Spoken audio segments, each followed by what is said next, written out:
Good afternoon. Welcome to another edition of the Madison View. My name is Ralph Scott. Uh, I've just been doing my usual, keeping up on what everybody's got to say and all this kind of stuff. And I ran into a couple of things about how Texas is they're using containers and putting uh, barbed wire or razor wire, whatever that's called, concertina wire, whatever that's called, over the top of those, and they're trying to build something behind them, behind the containers, or some kind of fence to keep people contained.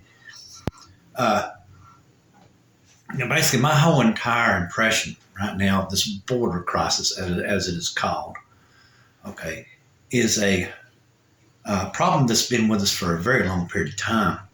Uh, when Trump was in office, he could have done something to rectify the situation. He just enacted things to lock up people. That's all he did. He enacted. He didn't solve the problem with people wanting to cross over our border to get into our country.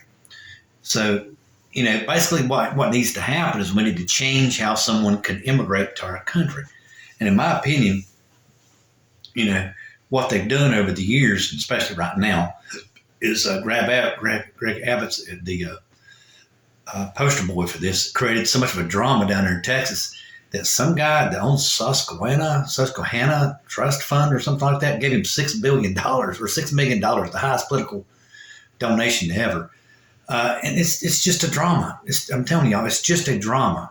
Trump could have done something to solve this crisis. It didn't even need to be a crisis, basically, is what I'm trying to say. He just enacted just crazy stuff just to imprison people. What you need to do is you need to enact things to discourage people from coming to the border, but still be able to immigrate to our country. And in my opinion, that would be a lottery system where someone could, in their country that their origin from, or their origin Canadian, their native country, whatever you'll say, the country of origin, enter into a lottery through the U.S. Immigration Department. And the U.S. Immigration Department pick names every how much, like say, if committees and everything decide every year how many people we're going to let in the country, on a monthly basis, you win a lottery, you can come across the border with just that lottery number, and when you go to the immigration officials, if you bring people with you, that right there will go down from the amount. Like I say, in addition, like I say, if one person wins the lottery and he brings 4 people with him, he's documented like their family or something like that right there, that means that next month we bring 4 people in less than what he just brought in, because we're kind of over the quota a little bit. Kind of balance things out for families and everything. So that way that'll stop all this trafficking that they're doing, or the coyotes or whatever they're called, the cartels from earning all kinds of money, shelling these people up so far up into the country, into Mexico. They're making thousands and thousands of dollars off these people, and then they're trying to cross the border. And it would just be so much more easier. I mean, we would have a law that would say if you try to cross the border without a lottery winning, a certified lottery winning number, or whatever you want to say, allocation or whatever it would be called, that you would get automatically deported and you would be disqualified from entering into the U.S. after that. So if you make it that stringent, that way it would discourage anyone to go across the border, but it would still let people immigrate in this country. It's just our citizenship is so desired by the world, which is what the Republican Party and Donald Trump fails to mention in all these speeches about how immigrants are destroying our society. Well, it's awful funny. Everyone in this country, including the Indians, are immigrants. The North American continent was uninhabited for thousands and thousands of years. So, everyone on this continent is an immigrant. So if you said that immigrants are destroying our blood, then you're basically you're just cursing the whole entire United States, because every one of us in this country were immigrants at one time or another. Everybody, period. But it's just a complete irony of Donald Trump's rhetoric. And like I said, of course I've been officially nominated now as the Democratic nominee for election in the NC House 10.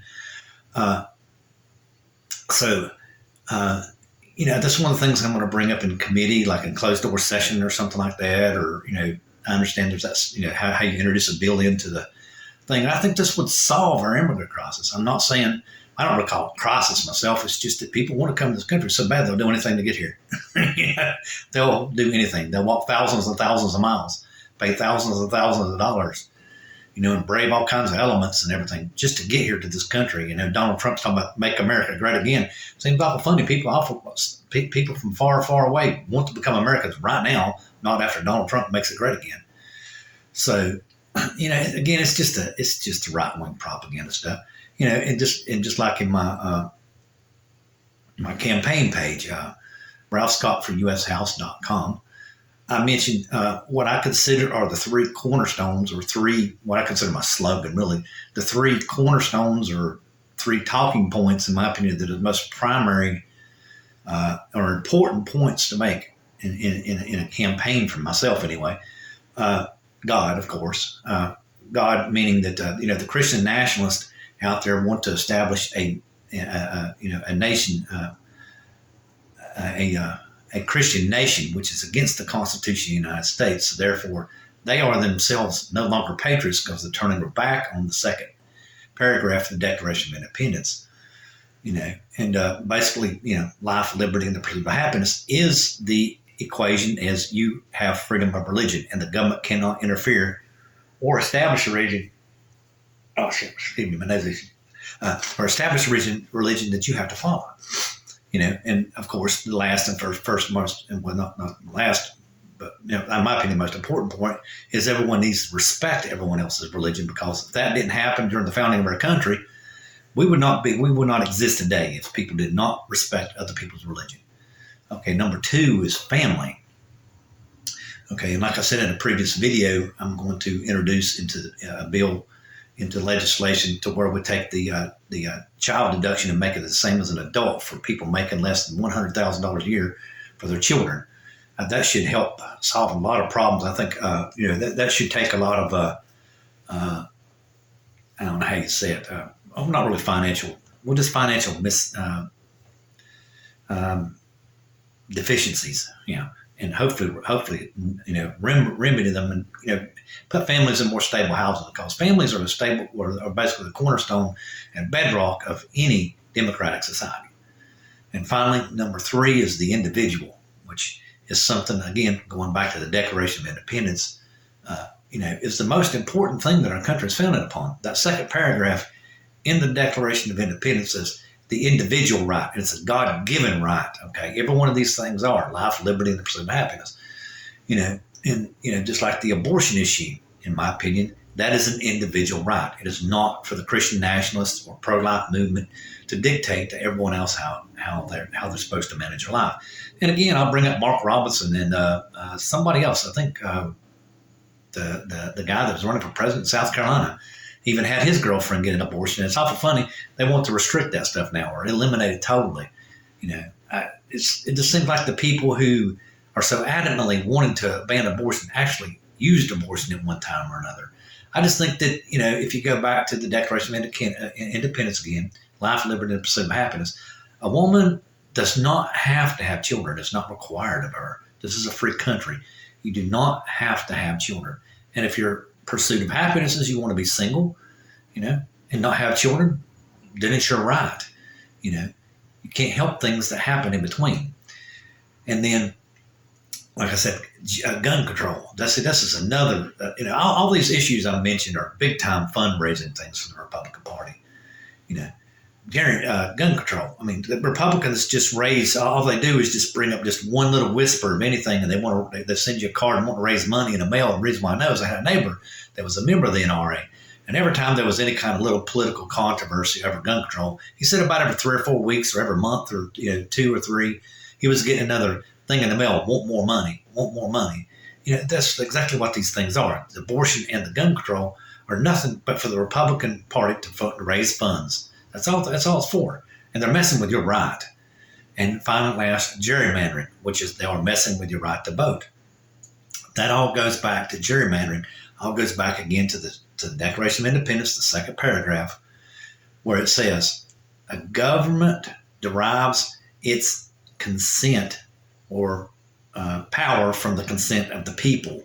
In other words, the people that will want to vote a government in, meaning a democratic government, is what we fought for in the revolution. So basically what it comes down to is a state, it doesn't matter what state it is, a congressman, a judge, or whatever, should never be able to repeal your right because they are a God-given right. They do not have that right whatsoever. That's the reason why, like I said in a previous video, I'm going to introduce into legislation, let's say we start with abortion. Every 4 years, we go through these different rights lists that the Republican Party are trying to raise funds on, trying to divide the country over. I mean, it's a big thing. You're not a patriot if you don't, if you don't believe in the Second Amendment. You're not a patriot if you believe if you accept the woman's right for abortion. You're not a patriot unless you tilt everything to the Republican Party. You know what I'm saying? It's wrong. That's exactly wrong. It goes totally against the second paragraph of the Declaration of Independence, which is what the Constitution is basically formed on, the Declaration of Independence, but with a big emphasis on the second paragraph. It's basically just a big fundraising propaganda scheme by the Republican Party. And if you really pay attention to what's going on, they've been slowly but surely doing this over the years. They're trying to erode away at your rights where they control more and more of the government. Okay. And basically what it comes down to is that I've been seeing this coming for a long time. I don't know if some of them would have, but the Trump people definitely will. And like I mentioned in a previous video, the one, I can't remember their name now. I said it right, on Right Wing Watch. I can't remember some white nationalist. And I think they even gave their name on that video. They actually want Trump to become a monarch and establish a Christian nation, and that's so far against the Constitution. I mean, and the Declaration of Independence, what everyone fought for, in the Revolution. And if you're a true patriot, you will never deviate from that second paragraph. And that's all I have to say. Good night.